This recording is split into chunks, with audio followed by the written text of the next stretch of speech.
Ada yang bilang belajar sejarah itu cuma ngingat-ingat masa lalu. Jadi nggak penting tuh bahas-bahas sejarah buat masa kini. Apa emang bener begitu? Tahu gak kalian, kita yang hidup di abad 21 ini ternyata masih berhubungan loh dengan naskah kuno yang usianya lebih dari 14 abad. Dan selama lebih dari 14 abad, naskah kuno ini menjadi inspirasi dan landasan bagi terjadinya peristiwa sejarah yang mengubah dunia.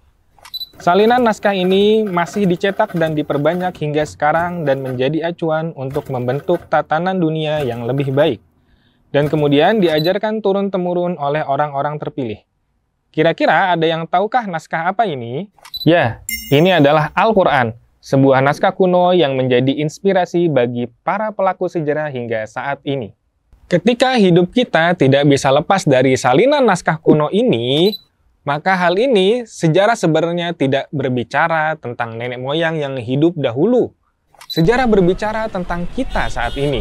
Mengapa menjadi seperti sekarang?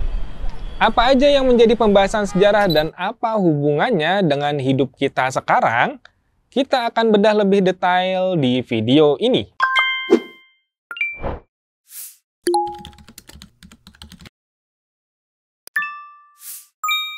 Assalamualaikum warahmatullahi wabarakatuh. Apa kabar Sobat Bintang? Dengan saya Kak Muha, Master Teacher IPS Sejarah Bintang Pelajar. Kak Muha akan memandu kalian untuk menyelami serunya pembelajaran sejarah di video pembelajaran ini dan berikutnya, insya Allah. Nah, kita akan mulai dari pelajaran paling dasar, yaitu membahas materi IPS Sejarah yang ada di kelas 10 SMA. Dan apa aja yang kita akan bahas selama setahun ini di kelas 10, akan kamu rangkum di video kali ini. Sobat Bintang, selama setahun penuh nanti kita akan belajar tentang hubungan manusia, ruang, dan waktu. Tentu aja waktu di sejarah bukan cuma berhubungan dengan masa lalu, tapi juga sekarang, seperti yang kamu jelaskan di awal video tadi. Ada 4 hal utama yang akan kita bahas di materi IPS Sejarah kelas 10 SMA ini. Dan keempat hal ini berhubungan dengan penelitian sejarah, yaitu 1. Pengantar ilmu sejarah, 2. Penelitian sejarah, 3. Penulisan sejarah, dan 4. Sejarah dan teori sosial. Oke, kita langsung masuk aja ke hal pertama, yaitu tentang pengantar ilmu sejarah. Kita mungkin sudah tidak asing ya dengan yang namanya sejarah. Toh kita sudah pernah belajar sejarah Indonesia waktu di IPS SMP. Tapi di tingkat SMA ini, kita bakal belajar langkah-langkah penelitian ilmiahnya. Jadi pembahasannya akan lebih dalam lagi.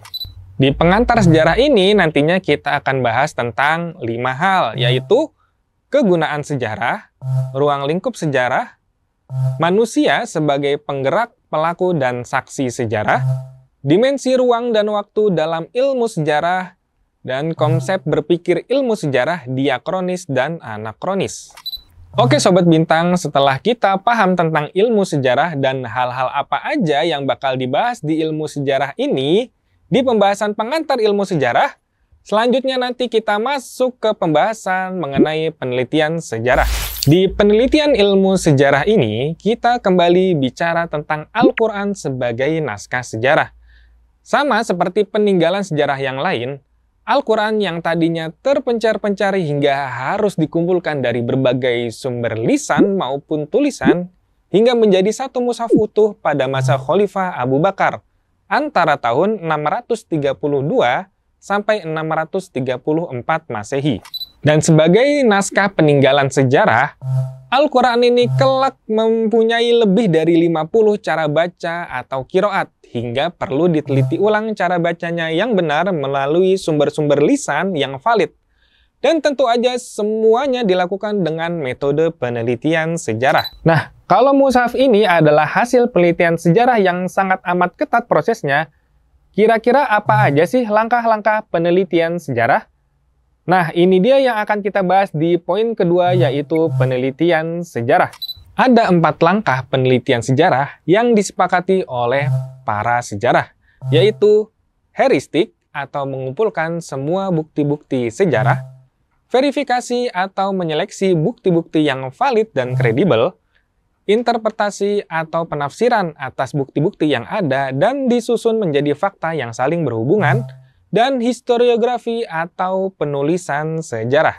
Selain itu, di penelitian sejarah, kita juga akan membahas jenis-jenis peninggalan yang sah untuk dijadikan bukti dalam ilmu sejarah, yaitu tulisan, gambar, rekaman, dan benda.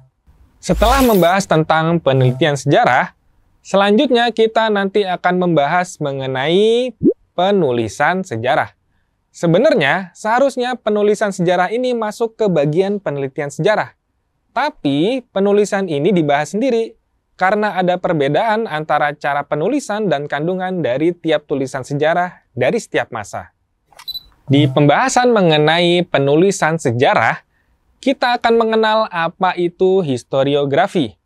Historiografi adalah cara menuliskan hasil penelitian sejarah.